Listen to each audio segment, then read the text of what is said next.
Nah, disinilah saudara tidak bisa mengerti ajaran Kristen secara utuh. Dalam pengertian saudara, ketika mengatakan Tuhan disalib, pasti dalam pikiran saudara, Allah kok disalib?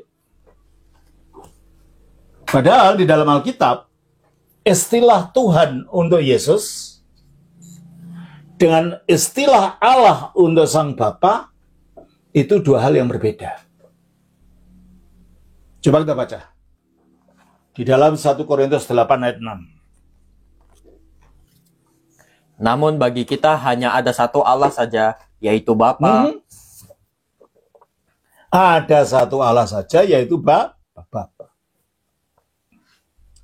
Dan Yesus itu adalah inkarnasi dari firman-Nya Bapa ini.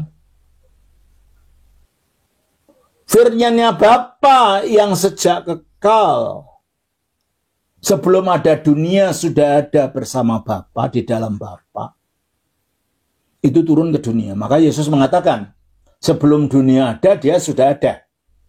Kita baca Yohanes 17 ayat 5. Oleh sebab itu, ya Bapa, pemuliakanlah aku padamu sendiri dengan kemuliaan yang kumiliki di hadiratmu sebelum dunia ada. Dia ada di hadirat Bapa, di dalam lingkupnya Bapa, lingkupnya Allah, sebelum dunia ada. Ya tentunya belum berwujud manusia. Jadi ketika dia mengatakan dia berada di hadirat Bapa sebelum dunia ada, itu belum berwujud manusia. Dunianya saja belum jadi kok, masa ada manusia.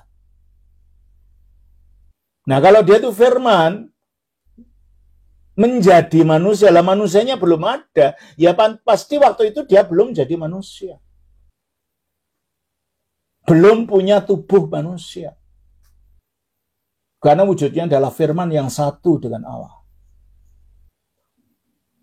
Nah, baru kemudian dari dalam diri Allah yang di surga itu dia disuruh turun. Kita baca di dalam Yohanes 6 ayat 38. Sebab aku telah turun dari surga. Aku telah turun dari surga. Berarti tadi dia berada di surga lalu turun.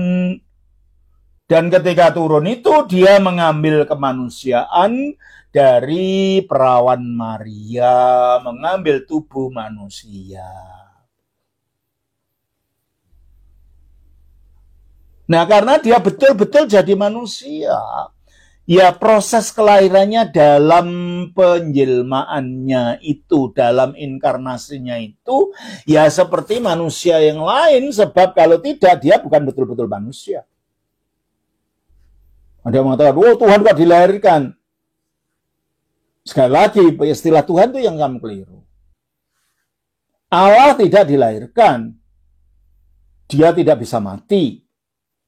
Dia tidak lahir, dia tidak bisa mati. Coba kita baca dalam 1 Timotius 6 ayat 16.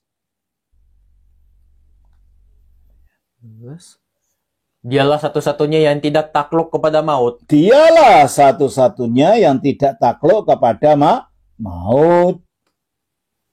Nah, ketika Kristus sebelum turun ke bumi mengambil wujud manusia, ya dia tanpa wujud manusia. Baru kemudian dikatakan dalam Yohanes 1 ayat 14, Firman itu telah menjadi manusia. Nah, firman itu telah menjadi manusia.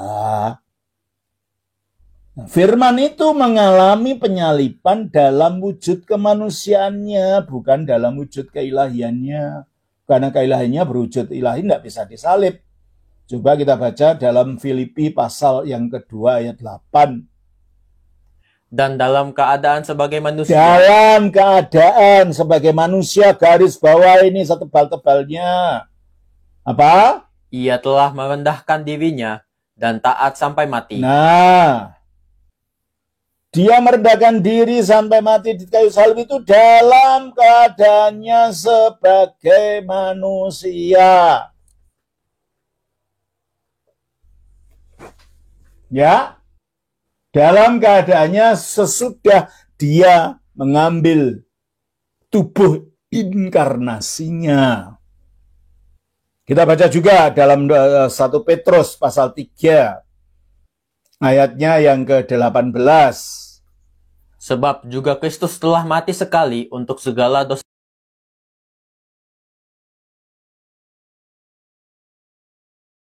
kita. Ia yang benar untuk orang-orang yang tidak benar, supaya ia membawa kita kepada Allah. Ia yang telah dibunuh dalam keadaannya sebagai manusia. Ia yang telah dibunuh dalam keadaannya sebagai manusia. Kalau mengkritik, baca dulu dong Alkitab. Bikin malu aja. Akhirnya mengucapkan sesuatu yang kalian tidak ngerti gitu loh.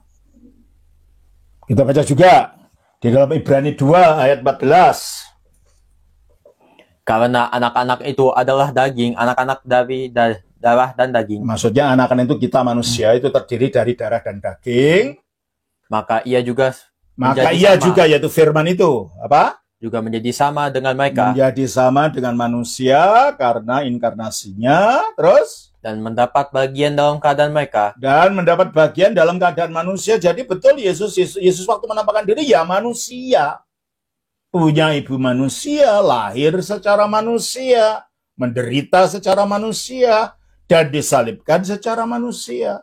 Sebab kalau dia tidak berwujud manusia, bagaimana bisa disalibkan? Firman tidak ada wujudnya, itu wujudnya roh. Bagaimana bisa disalibkan? Maka, baca lagi ayat itu.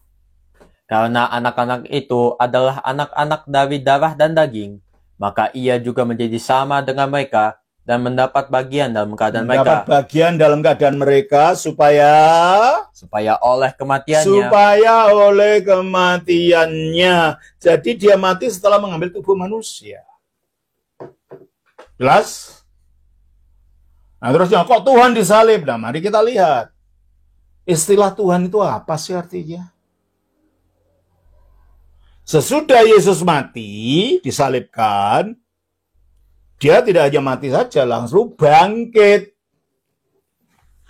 Dan bangkit itu lalu disaksikan oleh para muridnya.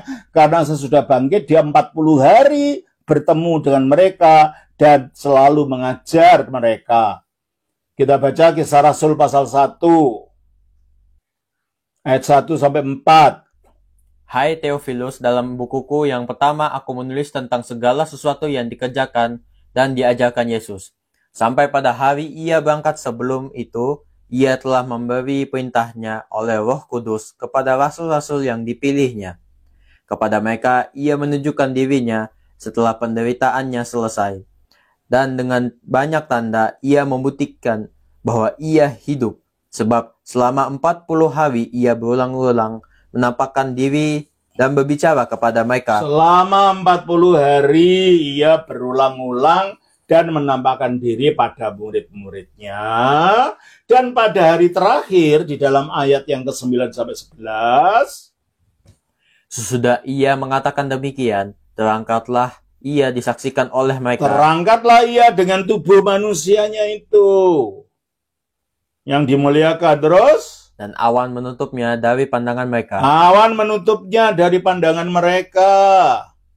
Ketika mereka sedang menatap ke langit waktu ia naik itu, tiba-tiba berdirilah 2 orang yang berpakaian putih di dekat mereka. Dan berkata kepada mereka, hai orang-orang Galilea, mengapakah kamu berdiri melihat ke langit? Yesus ini yang terangkat ke surga meninggalkan kamu. Yesus ini yang terangkat ke surga dengan tubuhnya yang telah dibangkitkan. Kisah Rasul 2 ayat 32. Kisah Rasul 2 ayat 32. Yesus inilah yang dibangkitkan Allah. Yesus inilah dalam kemanusiaannya sebagai Al-Masih, sebagai Mesias, dibangkitkan oleh Allah. Lalu dan tentang hal itu kami semua adalah saksi. Ya, dan tentang hal itu kami semua adalah saksi. Ini bukan dongeng, kebangkitan Yesus itu, naiknya ke surga itu. Naiknya aja dilihat para muridnya. Tentang hal itu kami semua adalah muridnya. Terus Dan sesudah ia ditinggikan oleh tangan kanan Allah. Sesudah ia ditinggikan oleh tangan kanan Allah, artinya kemanusiaannya yang telah dimuliakan itu ditempatkan di sebelah kanan Allah dan diberi segala kuasa. Coba kita baca dalam Matius pasal yang ke-28 ayat 18. Yesus mendekati mereka dan berkata, "Kepadaku telah diberikan segala kuasa di sorga." Kepadaku telah diberikan segala kuasa. Oleh siapa? Oleh Bapa. Nah, kalau orang punya kuasa namanya apa? Penguasa. Kalau orang diberi segala kuasa artinya apa? Maha penguasa. Berarti dia menjadi tuan di atas segala tuan. Dan itulah munculnya kata Tuhan itu. Jadi Yesus diangkat sebagai tuan segala tuan. Yang ringkasnya Tuhan. Itu oleh Allah sendiri. Sebab dia adalah firman-Nya Allah. Coba kita baca di dalam Kisah Rasul pasal 2 ayat 36. Jadi seluruh kaum Israel harus tahu dengan pasti bahwa Allah telah membuat Yesus yang kamu salibkan itu menjadi Tuhan Kristus. Allah telah membuat Yesus yang kamu salibkan menjadi Tuhan, yaitu dengan jalan diberi segala kuasa di surga dan di bumi. Jadi sebelum mempertanyakan, pelajari dululah masalahnya. So, pada akhirnya kalau kamu tidak mempelajari masalahnya, kamu berulang sudah diterangkan berulang-ulang oleh banyak orang, pertanyaannya muter-muter cuma itu saja, malu dong, tidak punya pendapat lain ya. Oke, jelas ya.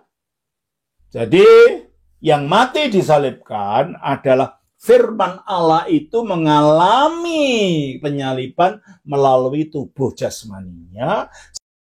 Sementara dalam kodrat aslinya, kodrat ilahi, dia tidak mengalami kematian. Nah, kalau kalian tidak mengerti bagaimana orang Kristen dijelaskan sampai berbusa mulutnya yang menjelaskan, kamu tidak akan ngerti. Sebab premismu berbeda dengan premis pemikiran orang Kristen. Terima kasih, Tuhan memberkati. Shalom.